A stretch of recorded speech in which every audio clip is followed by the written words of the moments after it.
Assalamualaikum warahmatullahi wabarakatuh. Hai anak-anak ibu sekalian, mudah-mudahan Ananda semua berada dalam keadaan baik dan sehat-sehat selalu, agar bisa mengikuti pelajaran seni budaya ini dengan baik. Oke anak-anak ibu sekalian, marilah kita berdoa dulu. Mudah-mudahan apa yang ibu sampaikan nanti bisa menjadi ladang amal bagi ibu dan juga ilmu pengetahuan bagi kalian. Berdoa mulai.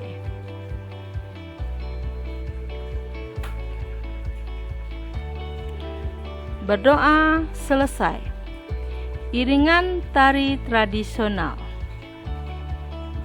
1. Jenis musik iringan.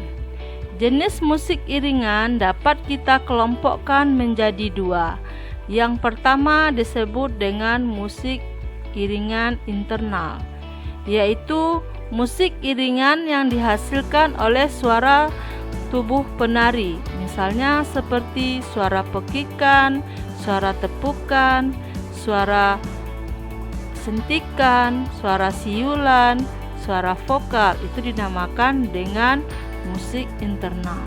Yang kedua, musik eksternal, yaitu musik yang dihasilkan dari suara alat musik itu sendiri, misalnya suara talempong, suara gamelan, suara gendang, suara kempur, suara angklung, dan sebagainya. Keragaman iringan tari pada dasarnya hanya dibedakan atas dua bentuk iringan, yaitu pentatonik dan diatonik.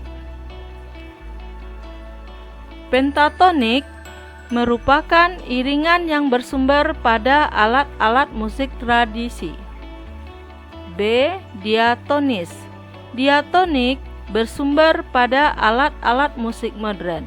Namun demikian, pada perjalanan waktu kedua jenis notasi musik ini sering berdampingan untuk mengiringi tarian.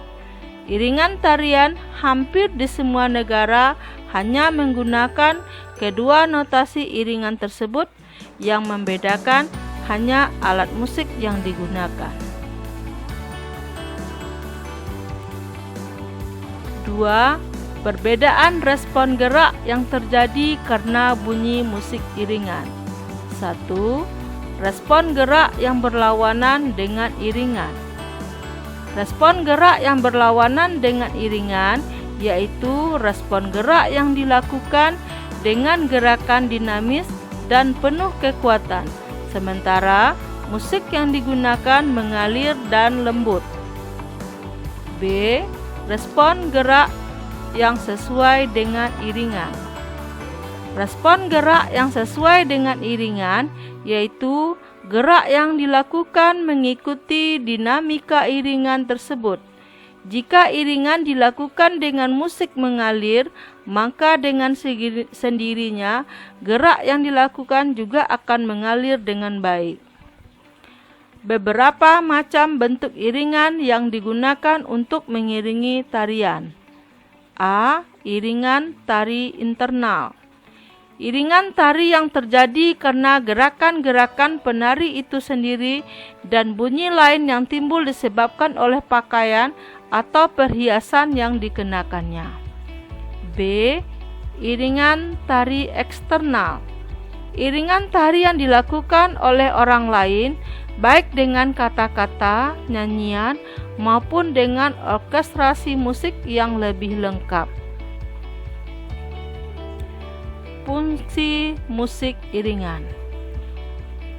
Iringan di dalam tari merupakan satu kesatuan. Melalui iringan tari, suasana dapat dibangun.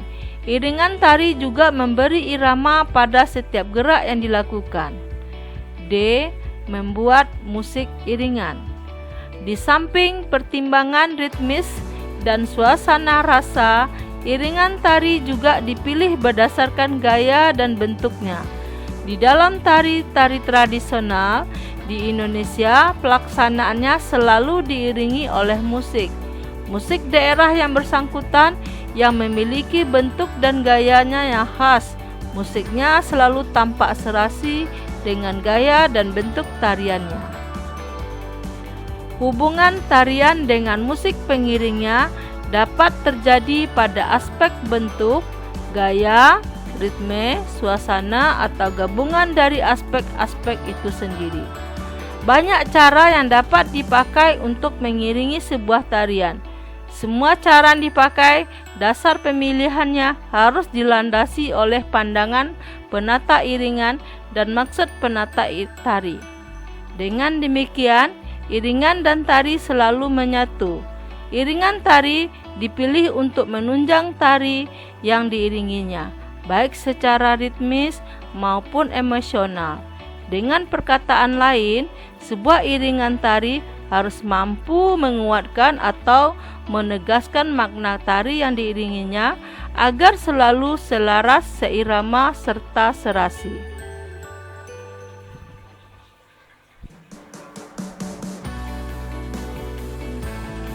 Nah, demikianlah anak-anak ibu hal yang dapat ibu sampaikan dalam materi ini, mudah-mudahan bermanfaat. Namun sebelumnya ibu simpulkan terlebih dahulu. 1. Iringan musik dapat dikelompokkan menjadi 2, yaitu iringan internal dan iringan eksternal. Iringan internal adalah iringan yang terjadi karena suara tubuh si penari atau suara benda-benda yang berada di tubuh penari pada saat melakukan tarian. Sedangkan iringan eksternal adalah iringan yang terjadi karena suara alat musik itu sendiri atau suara instrumen alat musik itu sendiri, seperti contohnya gendang, ketipung, gong, talempong, dan lain-lain sebagainya. Demikian anak-anak, apabila ada yang disampaikan tadi kurang berkenan di hati Ananda, mohon maaf. Ibu sudahi dengan Assalamualaikum warahmatullahi wabarakatuh.